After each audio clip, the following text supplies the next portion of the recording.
ಎಲ್ಲರಿಗೂ ದೇವರ ನಾಮದಲ್ಲಿ ಶುಭಾಶಯ. ಮಿತ್ರರೇ, ಇಂದು ದೇವರ ಸೇವೆಯಲ್ಲಿ ವೈದ್ಯರು ಮತ್ತು ನರ್ಸ್ಗಳಿಗಾಗಿ ನಾವು ಪ್ರಾರ್ಥಿಸೋಣ.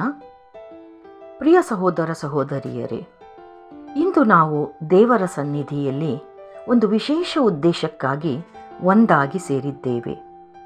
ನಮ್ಮ ಸಮಾಜದಲ್ಲಿ ದಿನ ರಾತ್ರಿ ದುಡಿಯುವ ವೈದ್ಯರು ಮತ್ತು ನರ್ಸ್ಗಳು ದೇವರು ಕೊಟ್ಟ ಅಮೂಲ್ಯ ಸೇವಕರಾಗಿದ್ದಾರೆ.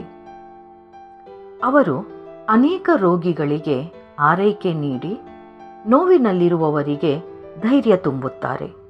ಕೆಲವೊಮ್ಮೆ ತಮ್ಮ ಕುಟುಂಬವನ್ನು ಸಹ ಬಿಟ್ಟು ತಮ್ಮ ವಿಶ್ರಾಂತಿಯನ್ನು ಸಹ ತ್ಯಜಿಸಿ ಇತರರ ಜೀವನ ಉಳಿಸಲು ಹೆಚ್ಚಾಗಿ ಶ್ರಮಿಸುತ್ತಾರೆ ಅಲ್ವಾ ಮಿತ್ರರೇ? ಇಂತಹ ಸೇವಕರಿಗಾಗಿ ನಾವು ದೇವರಿಗೆ ಕೃತಜ್ಞತೆ ಸಲ್ಲಿಸಬೇಕು ಅಲ್ಲವೇ? ಮತ್ತು ಅವರ ಆರೋಗ್ಯ, ಜ್ಞಾನ, ಶಕ್ತಿ ಹಾಗೂ ರಕ್ಷಣೆಗೆ ಪ್ರಾರ್ಥಿಸಬೇಕು. ಇಂದು ನಮ್ಮ ಪ್ರಾರ್ಥನೆ ಅವರ ಸೇವೆಯನ್ನು ದೇವರು ಆಶೀರ್ವದಿಸಲಿ ಎಂಬುದಾಗಿದೆ. ಪ್ರಿಯ ದೇವಜನರೇ, ವೈದ್ಯರು ಮತ್ತು ನರ್ಸ್ಗಳು ದೇವರ ಕರುಣೆಯ ಕೈಗಳಂತಿದ್ದಾರೆ ಅಲ್ಲವೇ? ಯೇಸು ಕ್ರಿಸ್ತನು ಭೂಮಿಯಲ್ಲಿ ಇದ್ದಾಗ ಅನೇಕ ರೋಗಿಗಳನ್ನು ಗುಣಪಡಿಸಿದನು. ಅದೇ ರೀತಿಯಲ್ಲಿ ಇಂದು ವೈದ್ಯರು ಮತ್ತು ನರ್ಸ್ಗಳ ಮೂಲಕ ದೇವರು ತನ್ನ ಪ್ರೀತಿಯನ್ನು ತೋರಿಸುತ್ತಿದ್ದಾನೆ. ಬಹುಶಃ ನಿಮಗೂ ಸಹ ಎಲ್ಲರಿಗೂ ಅನುಭವಕ್ಕೆ ಬಂದಿರಬಹುದು ಅಲ್ವಾ? ನಮಗಂತೂ ತುಂಬಾ ಅನುಭವಕ್ಕೆ ಬಂದಿದೆ. ಒಳ್ಳೊಳ್ಳೆ ಡಾಕ್ಟರ್ಸು, ಒಳ್ಳೊಳ್ಳೆ ನರ್ಸ್ಗಳು ನಮಗೆ ಚಿಕಿತ್ಸೆಯನ್ನು ನೀಡಿ ರೋಗಗಳನ್ನು ವಾಸಿ ಮಾಡಿರುವುದನ್ನು ನಾವು ನೋಡ್ತೇವೆ ಅಲ್ವಾ? ಅವರು ಕೇವಲ ಔಷಧಿ ಕೊಡುವವರಲ್ಲ, ಕೆಲವೊಮ್ಮೆ ನಿರಾಶೆಯಲ್ಲಿರುವವರಿಗೆ ಆಶೆಯನ್ನು, ಭರವಸೆಯನ್ನು ನೀಡುವವರೂ ಆಗಿದ್ದಾರೆ. ಯಾರು ಅಂತೀರಾ? ಡಾಕ್ಟರ್ಸ್ ಮತ್ತು ನರ್ಸ್ಗಳು. ಆಸ್ಪತ್ರೆಯಲ್ಲಿ ನೋವಿನಿಂದ ಬಳಲುತ್ತಿರುವವರಿಗೆ ಒಂದು ಮೃದುವಾದ ಮಾತು, ಒಂದು ನಗು, ಒಂದು ಸ್ಪರ್ಶವು ದೊಡ್ಡ ಸಮಾಧಾನವಾಗುತ್ತದೆ ಅಲ್ವಾ? ನಾವು ವಿಶೇಷವಾಗಿ ಯೋಚಿಸಬೇಕಾದದ್ದು ಅವರ ಕೆಲಸದ ಒತ್ತಡ ಮತ್ತು ಸವಾಲುಗಳು. ಹಲವಾರು ಬಾರಿ ಅವರು ದಿನ ರಾತ್ರಿ ವಿಶ್ರಾಂತಿ ಇಲ್ಲದೆ ಕೆಲಸ ಮಾಡುತ್ತಾರೆ. ಅಪಾಯಕರ ಪರಿಸ್ಥಿತಿಗಳಲ್ಲಿಯೂ ಸೇವೆ ಸಲ್ಲಿಸುತ್ತಾರೆ. ಅನೇಕ ರೋಗಿಗಳ ನೋವನ್ನು ನೋಡಿ ಮನಸ್ಸಿನಲ್ಲಿ ದುಃಖ ಹೊಂದುತ್ತಾರೆ, ಆದರೆ ಮೇಲೆ ನಮ್ಮ ಮುಂದೆ ತೋರಿಸಿಕೊಳ್ಳುವುದಿಲ್ಲ. ಆದ್ದರಿಂದ ಅವರಿಗೆ ಶಾರೀರಿಕ ಆರೋಗ್ಯ ಮಾತ್ರವಲ್ಲ, ಮಾನಸಿಕ ಶಾಂತಿ ಮತ್ತು ಆತ್ಮಿಕ ಬಲವೂ ಅಗತ್ಯವಾಗಿದೆ. ಬೈಬಲ್ನಲ್ಲಿ ಗಲಾತ್ಯದವರಿಗೆ 6:9 ಹೇಳಲಾಗಿದೆ, ಒಳ್ಳೆಯದನ್ನು ಮಾಡುವಲ್ಲಿ ನಾವು ದಣಿಯಬಾರದು. ವೈದ್ಯರು ಮತ್ತು ನರ್ಸ್ಗಳ ಸೇವೆ ನಿಜವಾಗಿಯೂ ಒಳ್ಳೆಯ ಸೇವೆಯಾಗಿದೆ.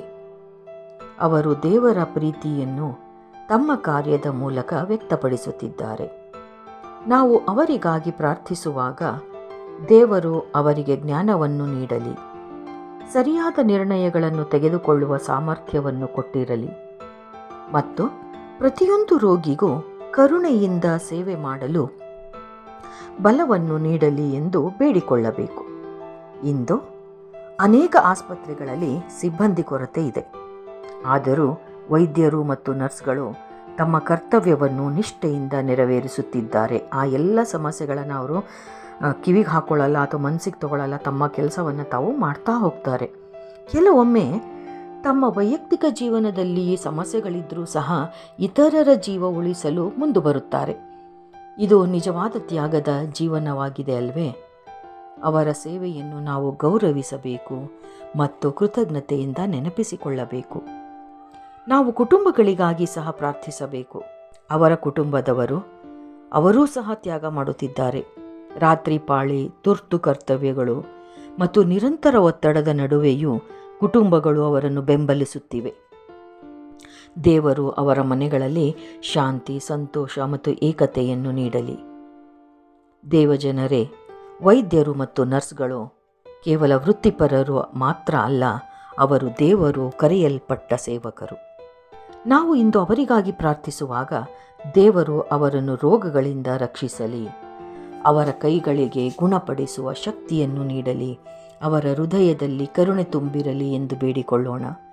ಅವರು ನಿರಾಶರಾಗುವಾಗ ದೇವರು ಧೈರ್ಯ ನೀಡಲಿ, ದಣಿದಾಗ ಹೊಸ ಶಕ್ತಿಯನ್ನು ನೀಡಲಿ ಮತ್ತು ಯಾವಾಗಲೂ ತನ್ನ ಸನ್ನಿಧಿಯಲ್ಲಿ ನಡೆಸಲಿ.